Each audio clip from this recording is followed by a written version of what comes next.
Voilà, quelques pensées que j'aimerais vous apporter ce matin à partir d'un texte que l'on va trouver dans l'évangile de Matthieu. Voilà, et donc un texte que l'on va trouver dans l'évangile de Matthieu au chapitre 23.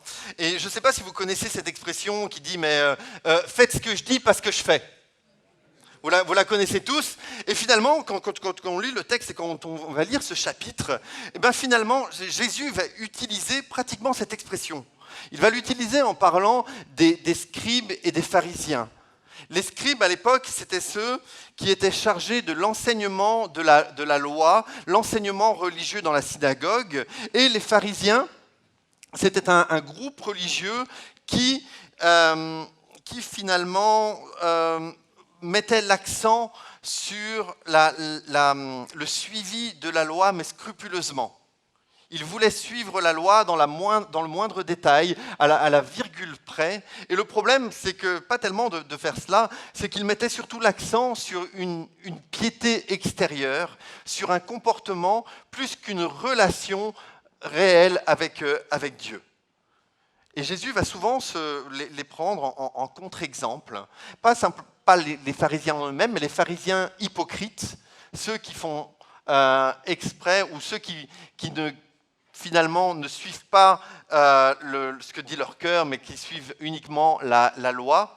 Et donc on va lire ce que Jésus va dire, et va dire à la foule de se méfier de ces personnes dans Matthieu au chapitre 23. Et on lira les 12 premiers versets. Magnifique, j'ai même pas besoin d'utiliser ma télécommande.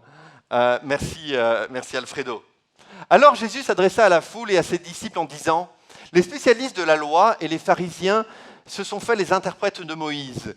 Tout ce qu'ils vous disent de respecter, faites-le donc et respectez-le, mais n'agissez pas comme eux, car ils disent et ne font pas.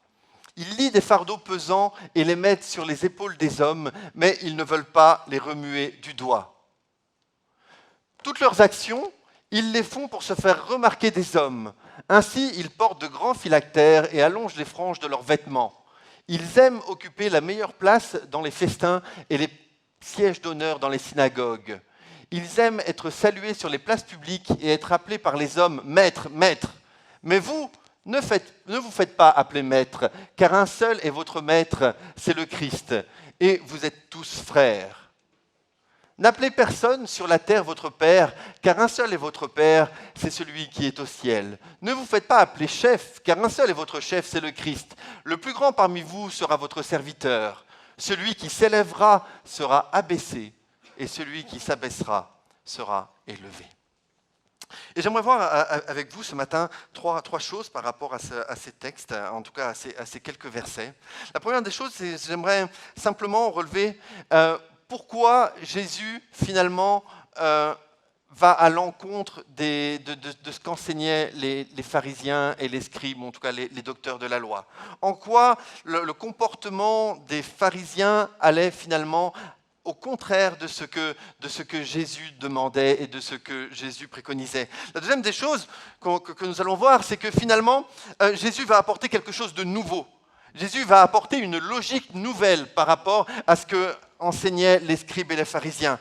Il y aura finalement un renversement de valeurs, un renversement de vision des choses. Et on verra en quoi aujourd'hui nous sommes encore au bénéfice de cela et au bénéfice de la grâce.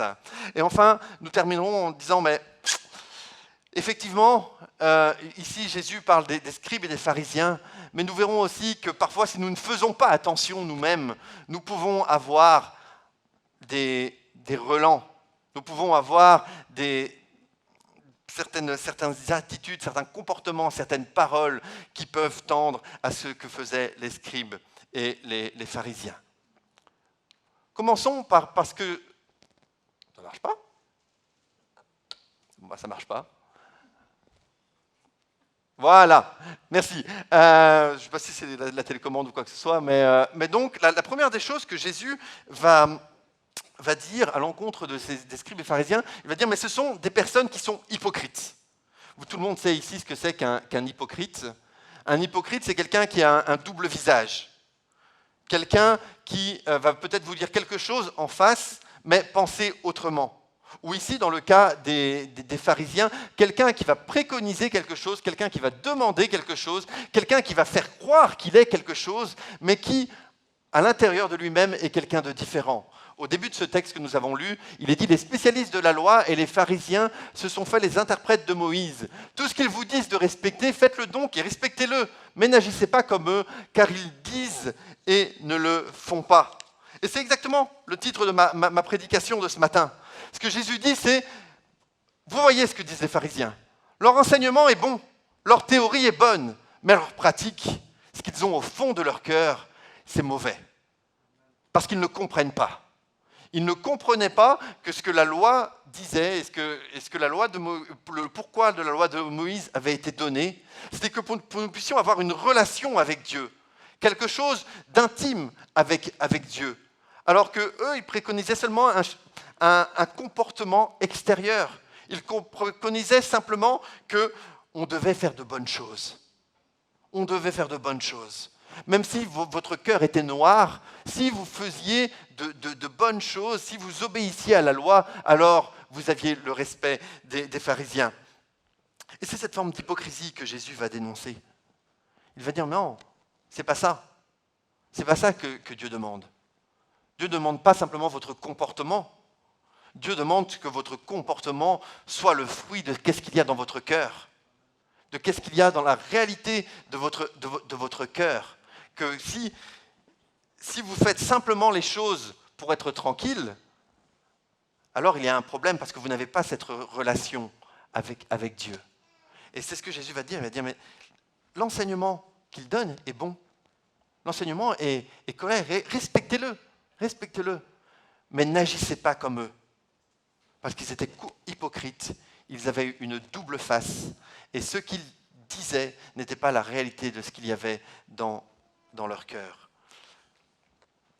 L'apôtre Jacques va dire, dans sa première épître, les chapitres 22 le chapitre 1 et les versets 22 à 25, « Mettez en pratique la parole et ne vous contentez pas de l'écouter en vous trompant vous-même par de faux raisonnements.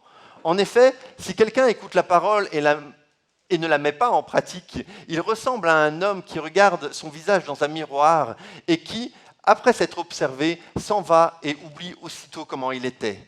Mais celui qui a plongé les regards dans la loi parfaite, la loi de la liberté, et qui a persévéré, celui-là n'a pas oublié ce qu'il a entendu, mais il se met au travail, celui-là sera heureux dans son activité ou dans son entreprise, selon les versions. » Et la première chose que Jésus dit dans ce texte, c'est qu'il avertit les foules. Il dit, mais les pharisiens sont des hypocrites, ou en tout cas la majorité d'entre eux étaient des hypocrites. Ils vont dire quelque chose, mais ils ne vont pas. Ils vont faire quelque chose, ils vont dire quelque chose, mais ce qui est dans leur cœur est totalement différent.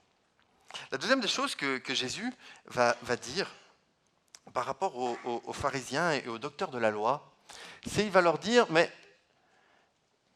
qu'ils mettent un poids sur les épaules du peuple. Matthieu 23, verset 4 que nous avons lu, « Ils lient des fardeaux pesants et les mettent sur les épaules des hommes, mais ils ne veulent pas les remuer du doigt. » À l'époque, c'était ces personnes, que ce soit les docteurs de la loi, les spécialistes de la loi ou les pharisiens, c'était les personnes qui étaient chargées de l'enseignement religieux.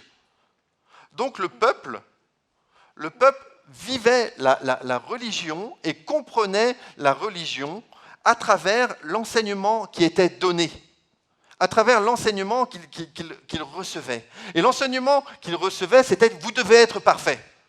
Même si à l'intérieur, ça ne va pas, ce que vous devez faire doit être parfait. Vous devez être parfait pour plaire à Dieu. Vous devez être parfait pour que Dieu puisse vous aimer, pour que Dieu puisse vous apprécier. Et c'était l'enseignement qui était donné. Et imaginez un petit peu le poids de culpabilité que ça devait produire, le poids de condamnation que ça devait produire. Parce que vous, je ne sais pas, mais moi je suis loin d'être parfait. On pourrait croire comme ça, mais non. Non, j'ai encore beaucoup de travail à faire.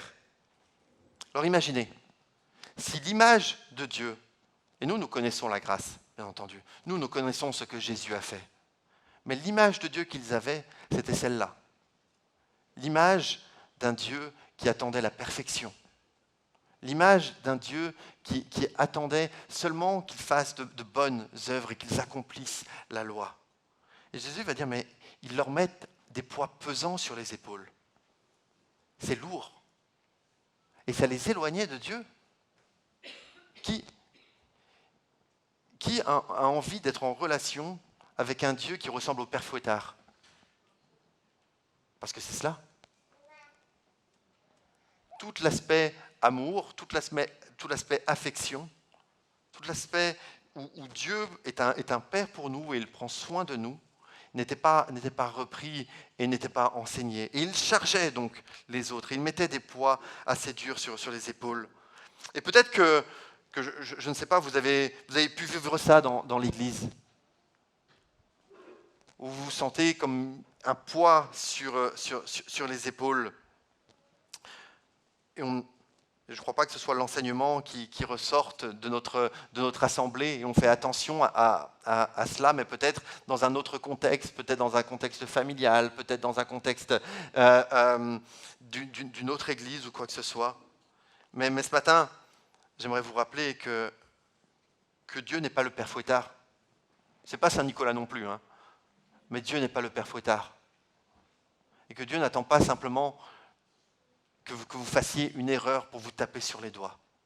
Mais qu'au contraire, et nous allons le voir dans un instant, au contraire, il a tout fait pour que nous soyons en relation encore avec lui.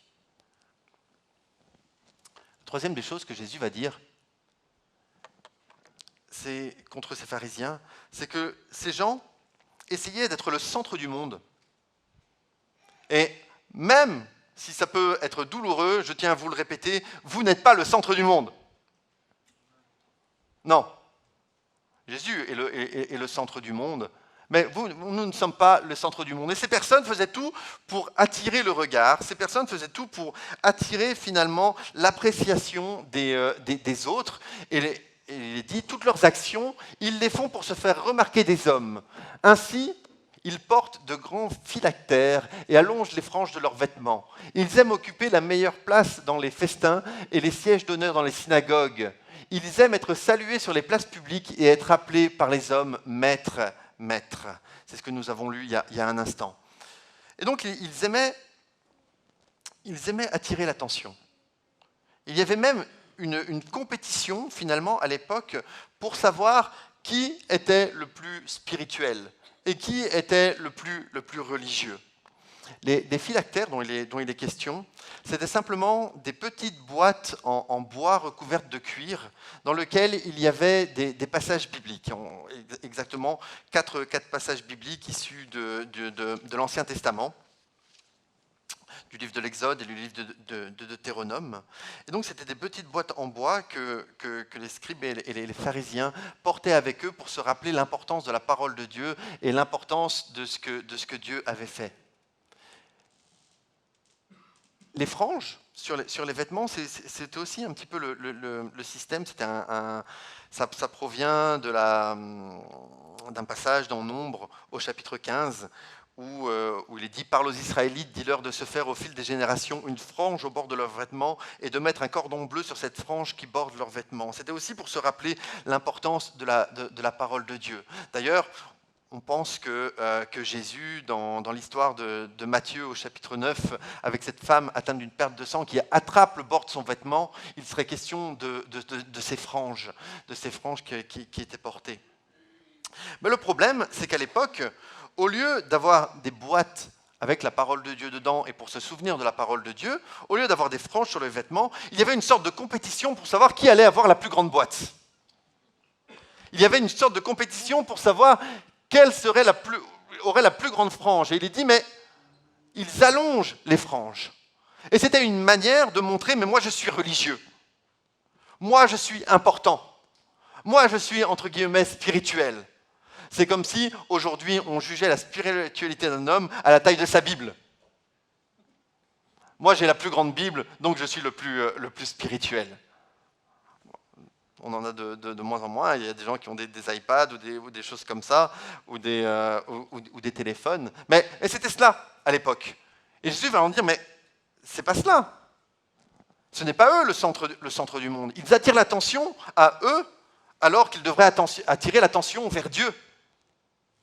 Et ces trois choses-là, le fait d'être hypocrite, le fait de charger le peuple et le fait d'attirer l'attention, Jésus va les dénoncer. Et Jésus va dire, mais moi je suis différent. Et moi je vous apporte quelque chose qui va à l'encontre de cet enseignement. Moi je vous apporte quelque chose qui est totalement contraire. Et au lieu de mettre l'accent sur un comportement, sur quelque chose d'extérieur, moi je viens mettre un comportement sur le changement de cœur. Et c'est ce que Jésus va dire en disant, par exemple, mais vous ne vous faites pas appeler maître, car un seul est votre maître, c'est le Christ, et vous êtes tous frères. Il va dire, mais ne recherchez pas cela. Ce que vous devez rechercher, c'est la relation avec Dieu. Jésus dira dans Jean au chapitre 14, et au verset 6, « Je suis le chemin, la vérité et la vie, nul ne vient au Père que par moi. » Et aujourd'hui, on a peut-être entendu ce verset assez régulièrement, assez souvent, mais à l'époque, il y a quelque chose de révolutionnaire dans ce que Jésus dit ici. Parce que le chemin, la vérité, la vie, le chemin, ce n'est plus l'enseignement que les scribes et les pharisiens pouvaient donner. Le chemin, c'est Jésus. La vérité, ce n'est pas simplement l'enseignement qu'ils avaient reçu, mais c'était Jésus. Nul ne vient au Père que par moi. Et Jésus va dire cela, il va dire, mais moi je viens pour changer votre manière de voir les choses, je viens pour changer votre vision et même votre vision du monde, où vous n'êtes plus simplement sous cette loi, sous ce fardeau, et ce fardeau qui était écrasant pour le peuple, mais aujourd'hui je viens vous parler de grâce. Aujourd'hui, je viens mourir pour vous et je viens vous donner ma vie pour vous, pour que vous puissiez vivre cette grâce. Le plus grand parmi vous sera votre serviteur. Celui qui s'élèvera sera abaissé et celui qui s'abaissera sera élevé. Matthieu au chapitre 23, et nous l'avons lu il y a un instant. Et vous comprenez un peu cette confrontation. Vous comprenez un petit peu ce choc qu'il y a entre un enseignement qui est là et qui est dit, mais voilà, nous sommes les maîtres de la loi, vous devez suivre notre enseignement et vous devez changer de comportement. Et Jésus qui dit, mais moi, je ne veux pas vous imposer un comportement, je veux d'abord qu'il y ait un changement de votre cœur. Après, il y a des changements dans notre vie. Après, il y a un changement dans notre comportement. Mais ça commence uniquement dans le cœur. Matthieu 20, au verset 26 à 28, dit « Ce ne sera pas le cas au milieu de vous, mais si quelqu'un veut être grand parmi vous, il sera votre serviteur. Et si quelqu'un veut être le premier parmi vous, qu'il soit votre esclave. C'est ainsi que le Fils de l'homme est venu, non pour être servi, mais pour servir et donner sa vie en rançon pour beaucoup. » Amen. On est en train de parler de la grâce ce matin.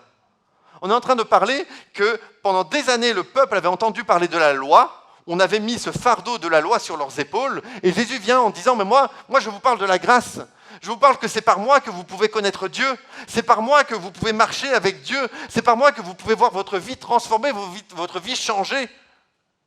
Et il y a une espérance qui est attachée à cela. Et Dieu dit, mais voilà, je ne suis pas venu pour être servi, comme les autres faisaient, qui voulaient les meilleures places dans les banquets, qui voulaient les meilleures places dans les synagogues, mais je suis venu pour servir et pour donner ma vie pour vous. Vous comprenez un petit peu à quel point c'est révolutionnaire ce qu'il est en train de dire. Alors que le peuple était sous la loi, Jésus vient et dit, mais moi je ne suis pas venu pour être servi.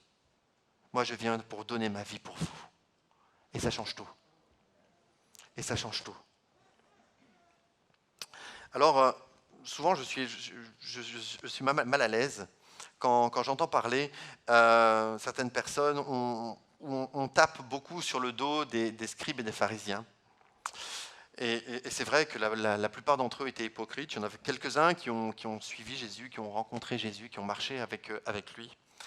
Mais je crois que parfois, il est bon que nous puissions regarder un peu notre comportement.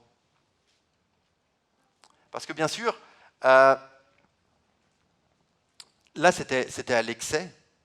Mais si nous ne faisons pas attention, chacun d'entre nous, on peut avoir des petits comportements, des petites paroles, des pensées qui nous tirent finalement dans ce côté des pharisiens. Est-ce que vous connaissez cette série de livres? Vous connaissez? Donc c'est des petits livres assez sympas. J'en ai un ici. Alors là, pour la petite histoire, je vous la raconte rapidement. Celui-là, je l'ai trouvé ce matin sur l'escalier de la maison qui mène au premier étage. Alors, pour rappel à tous les hommes ici, quand il y a quelque chose sur l'escalier, ce n'est pas sa place. Ce n'est pas une décoration. C'est normalement, je pense que votre épouse s'attend à ce que vous preniez et que vous puissiez le monter. Voilà, comme ça je sauve peut-être quelques après-midi ou quoi que ce soit. Mais donc voilà, moi je le prends. Madame Risette, je ne savais pas qu'on avait ça à la maison, mais ça tombait très bien. Et donc c'est cette petite série de livres, un peu sur le ton humoristique. Certains spécialistes de la loi, du judaïsme, ont écrit dans le Talmud, qui est un recueil d'enseignements sur la loi juive. Ils ont écrit qu'il y avait 7 sortes de pharisiens différents. Et que sur les 7, il n'y en avait qu'un seul qui était bien. Et donc j'ai trouvé que c'était intéressant de vous en parler ce matin, parce que ça a beaucoup de rapport avec la parole de Dieu, et ça a beaucoup de rapport avec certains textes dans les évangiles. Et donc je les ai un petit peu adaptés, sous les formes des monsieur et madame, tout simplement parce que, voilà, pour être un peu plus récent, mais le fond est le même. Et vous verrez qu'il y a des choses qui n'existaient pas à l'époque, et je suis au courant que ça n'existait pas à l'époque, ne soyez pas fâchés. Donc, parfois, on peut rencontrer les gens que je vais appeler, Monsieur Facebook. Donc, il y a Facebook, il y a Twitter, il y a Instagram. Moi, j'ai aucun problème avec les réseaux sociaux. C'est très intéressant. Mais je sais bien qu'à l'époque de Jésus, ça n'existait pas. Voilà, ne vous inquiétez pas, je ne fais pas une erreur d'homilétique ou quoi que ce soit. Mais donc Facebook, Twitter, Instagram. Et je suis toujours surpris parce que les gens peuvent publier sur les réseaux sociaux. Récemment, j'ai lu quelque chose, j'en revenais pas. Non, mais vraiment, j'en revenais pas. C'était aux États-Unis. Et donc voilà, où la personne, elle disait, voilà, ce matin, je suis allé à l'église et j'ai mis $500 dans la dîme.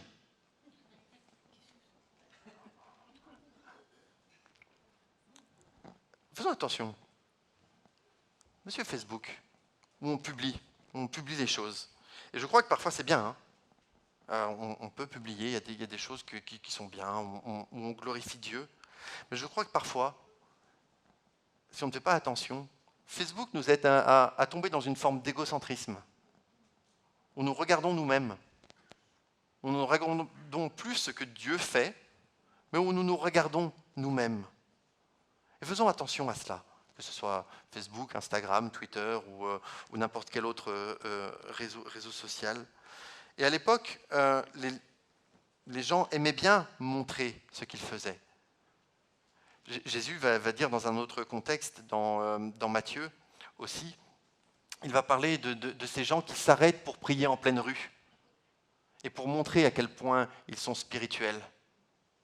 Et c'est la même chose, parfois dans les réseaux sociaux. On utilise cela pour dire à quel point on est spirituel et à quel point, finalement, on peut être admiré pour notre spiritualité, pour notre vie intense avec le Seigneur.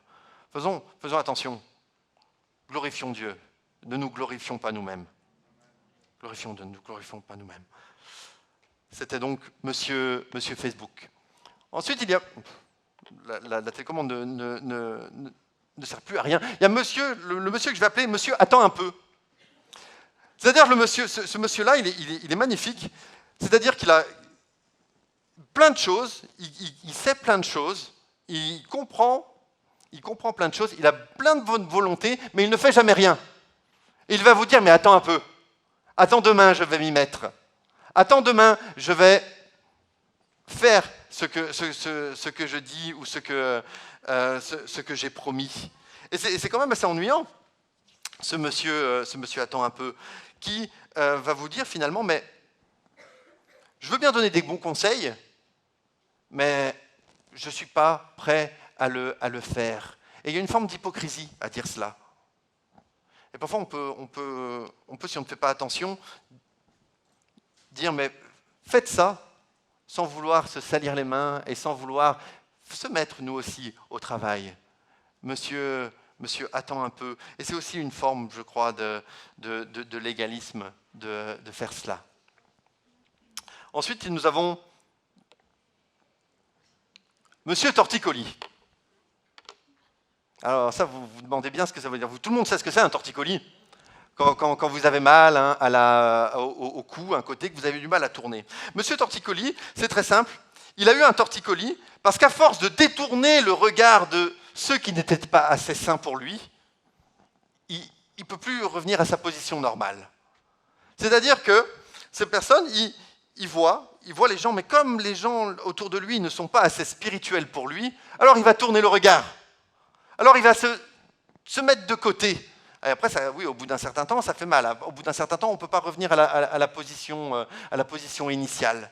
Et parce qu'il est autour, là, il est là, il voit les gens qui sont autour de lui, et il ne les trouve pas assez sains, il ne les trouve pas assez spirituels, il ne les trouve pas assez bien, et on peut rajouter d'autres qualificatifs encore, et il tourne la tête. Et il détourne la tête de ceux qui sont autour de lui.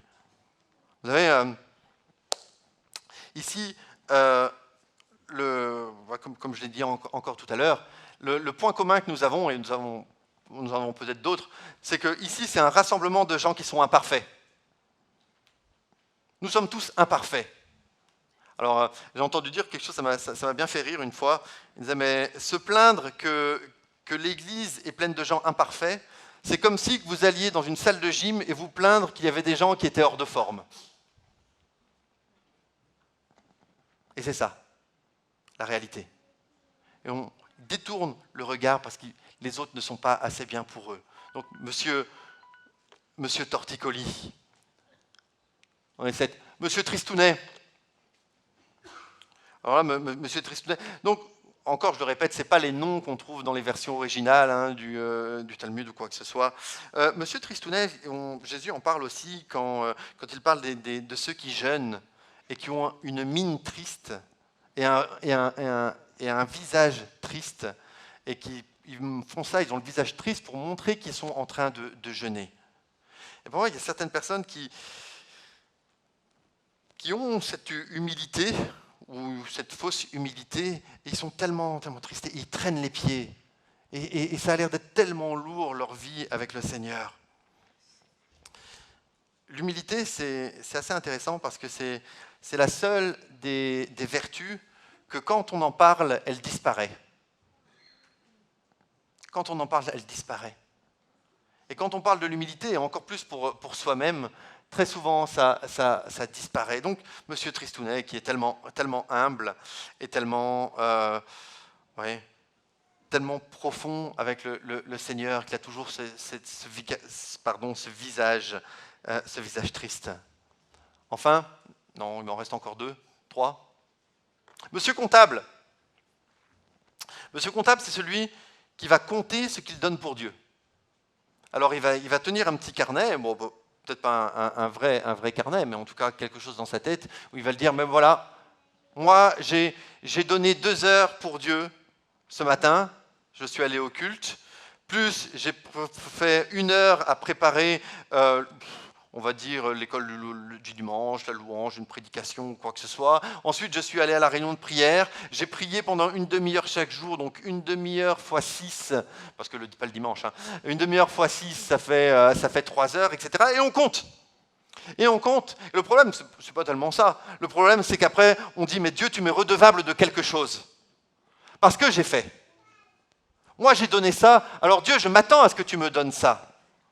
Moi, j'ai donné de mon temps, alors Seigneur, je m'attends à ce que tu me bénisses. Moi, j'ai donné de mon argent, alors je m'attends à être aussi béni financièrement. Je m'attends à avoir une magnifique voiture ou une nouvelle maison ou un compte en banque bien garni, et etc., etc. Et là, on rentre dans cette logique de comptabilité avec Dieu. On ne compte pas avec Dieu. Parce que même si vous pouviez donner des milliers d'euros, que vous pouviez donner plein de temps, tout le reste de votre vie, ça n'atteindra jamais la valeur de ce que Dieu vous a donné et de ce que Dieu a fait dans votre vie. Le problème, c'est que maintenant, on compte. On compte. On compte avec Dieu. Et c'est un problème. C'est un problème parce qu'on perd le sens de notre relation et la réalité de notre relation avec Dieu. Je ne sais pas si vous connaissez la bande dessinée Astérix. Astérix, et donc pour ceux qui connaissent un petit peu, la grande crainte des Gaulois, c'est que le ciel leur tombe sur la tête. Chacun ses références. Hein. Et donc voilà. Je vais vous raconter quelque chose par rapport à moi. Quand j'étais petit, et ça a duré hein, pendant assez longtemps, j'avais toujours cette peur que si je n'allais pas à l'église le dimanche, le ciel allait s'ouvrir et que j'allais être foudroyé. Donc voilà. Non, mais vraiment. Vraiment. J'avais cette peur-là. Et attention, hein, venez à l'église, hein, c'est important. Et je remercie mes parents qui m'ont inculqué ça, de venir dans la maison du Seigneur le dimanche. Mais j'avais peur de cela.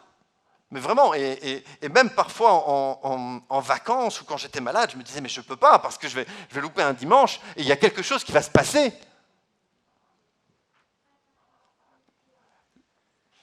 Là où il y a une obligation, on perd la notion de liberté.